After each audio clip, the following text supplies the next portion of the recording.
What's up, everybody? Chris Sticks Mather here with Sticks It to the Man Percussion, here for a special edition of Free Lesson Friday in honor of the 400-year anniversary that is marked this year, 2023, of the Avedis Zildjian Company. I'm going to talk about cymbals today. Zildjian happens to be one of my favorite cymbal manufacturers. Check it out. In 1618, Avedis Zildjian asked to have his name changed, family name changed to Zildjian, which literally means cymbal maker. Originally, he actually went out to go and make gold, and he ended up accidentally coming up with a concoction of metals to cast what is still known, arguably to this day, to be the world's best cymbal. In my opinion, they are. In 1623, he asked the Sultan of his city if he could go out and open his own foundry, and he was allowed to do that. And to this day, the Zildjian family is still the United States' oldest running company that has been ran by family to this day.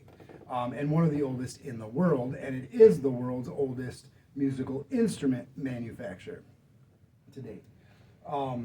I'm actually going to post a couple of links down below. One is to the Zildjian Company, where you can read more about the history of the company, and also one from Sweetwater, where Nick DiVigilio gets to tour the factory and see kind of some of how the cymbals are made.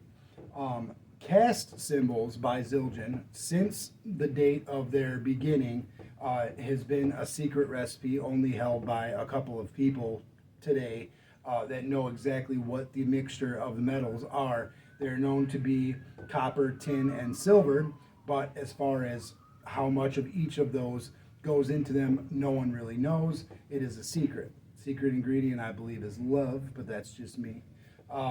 So I'm going to show some Zildjian cymbals that I've got that happen to be some of my favorites. They're vintage, they're old.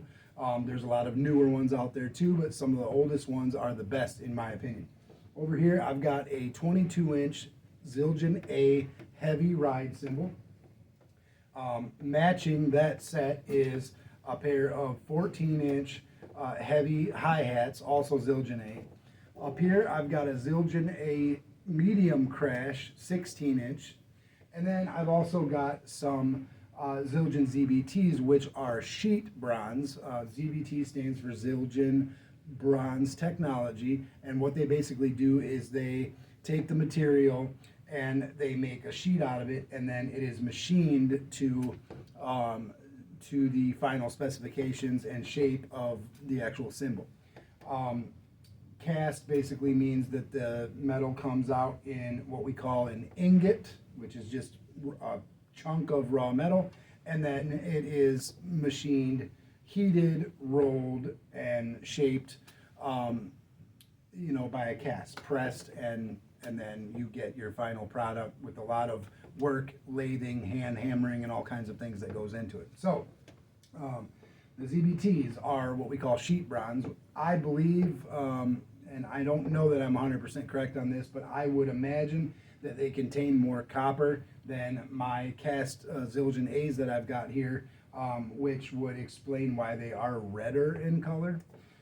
So, moving on to the actual lesson for today, and this is going to be calling all beginners that are out there, beginner level drummers, that we're going to talk about, what you can do with cymbals, the correct way to hit them, and things like that. So first of all, I've had a lot of stories where guys are talking about, man, I broke my cymbals and all this. Well, a lot of times if you're breaking a cymbal, it's because you're hitting it wrong, in my opinion. A lot of guys, they'll have their cymbals set where they're kind of sitting straight out because they think it looks cool and whatnot, and they're literally bashing at the edge of the cymbal and just chucking away at the edge of the cymbal, and that will cause cracking if you do it hard enough.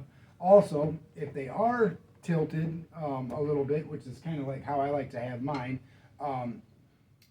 they're kind of going through it. They're just crashing through it, and that'll also cause breakage. So for a crash cymbal, for instance, what I like to do is, first of all, I don't like to have them too high because that's going to just cause you some problems too. So I kind of like to have them sort of at shoulder height when I'm sitting. I like to have my crash cymbals at shoulder height. I do have one that's right over my hi-hat that is a little bit higher, but it's right in reach for me to hit it the way that it's supposed to. And the way that you would want to hit a crash cymbal is not straight into it or at its edge, but almost kind of at an angle, kind of go sweep across it almost.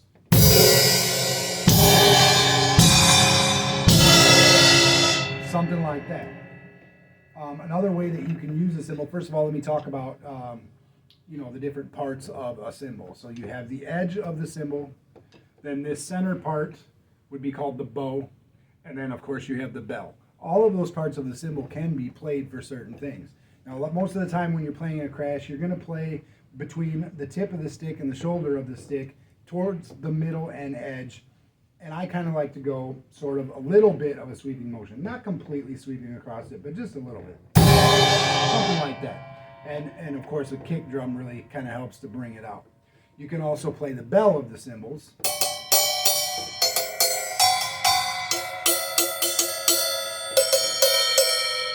Most of the time, the ride cymbal is what you're going to use the bell on probably the most.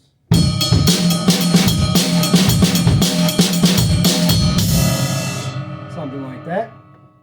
You can also use the edge of the cymbal where you kind of turn your stick over sort of like this and just kind of hit the edges.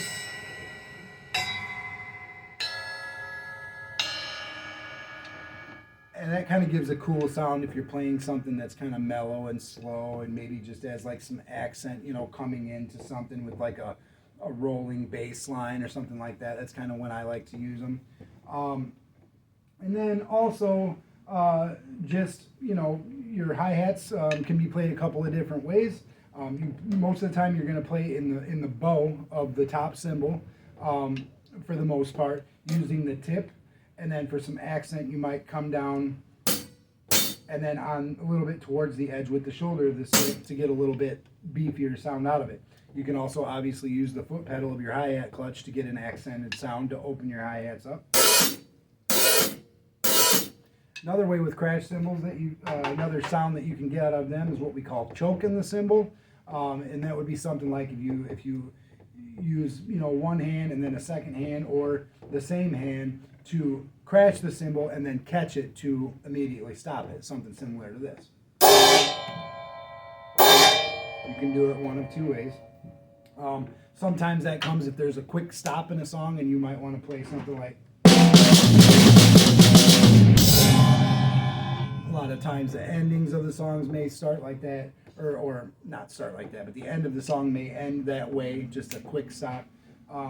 So anyway, then we also have a China cymbal over here, which happens to be in the ZVT line, so that is sheet bronze. And a lot of times I like to use that at the end of a song as well, or where you really want to kind of get some power. It just has kind of a different sort of a sound.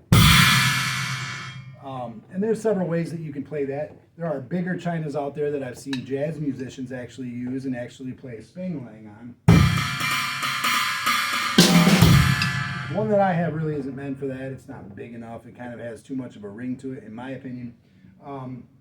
But yeah, there's so much things that you can do with cymbals. The only thing that I have on this kit right now that is not Zildjian is my stack here. That's another thing that you can do with cymbals, is that you can stack them to get less resonance and get a little different sound.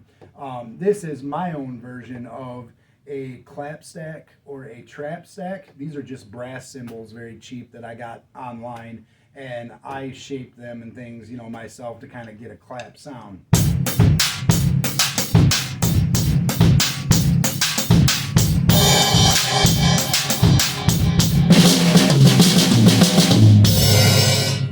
Something like that.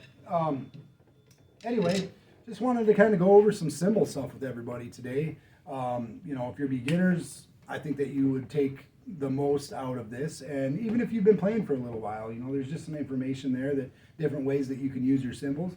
Don't forget to go and check out those couple videos that I'm going to post so you can get more information about the backstory to the Zildjian company. I am not affiliated with Zildjian whatsoever. I want to make that clear. I'm just a satisfied customer of theirs for many, many years. I played Zildjian since I was 6 years old.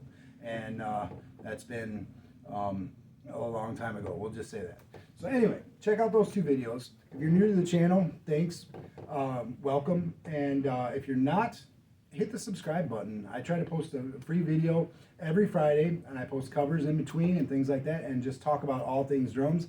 If you got any comments for me or any ideas that of things that you'd like to see me do in the future, drop a comment down below. Let me know what you think about this video.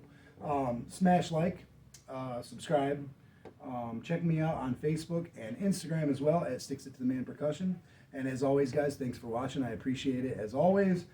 You are all the reason why I do what I do, and let me know what you think. Give me some ideas, because my whole philosophy is that we learn from each other and you never stop. I've been playing for 35 years and I learn new things with drums every day from people that have been playing longer than me, and even from people that haven't played as long as me that just have other ideas, because we all use our own creativity with this instrument, and you know, we all can help each other out. So thanks again for watching, guys. Don't forget to hit that subscribe button. Come back next Friday for another one. Share with your friends if you dig it.